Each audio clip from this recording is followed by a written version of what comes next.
Si chiama PUMS, Piano Urbano della Mobilità Sostenibile, e per comporlo è la prima volta che a Venezia vengono raccolte tutte assieme così tante informazioni su ogni flusso di transito che attraversa il territorio comunale. Si tratti di camion o di biciclette, di automobili o di pedoni, di barche a remi o di grandi navi da crociera.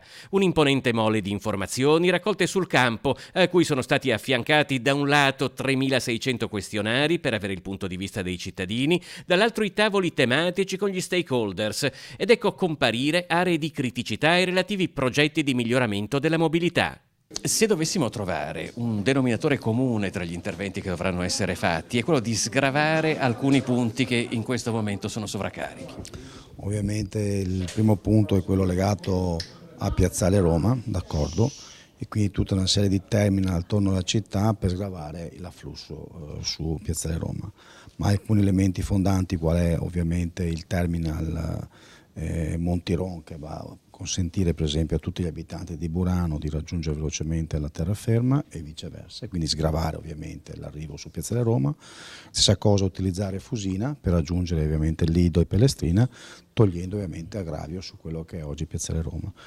Altre criticità da risolvere sono il traffico lungo la Milanese, la viabilità da e per l'aeroporto, a Favaro, San Giuliano, Marocco, nel punto di confine con Mogliano. Per la laguna, a Sant'Erasmo è in progetto il ferryboat per residenti e attività produttive e aree ad onda zero per combattere più in generale sulla laguna il moto ondoso, ma il piano riguarda anche il canale Vittorio Emanuele, dove dovrebbero passare le grandi navi da crociera.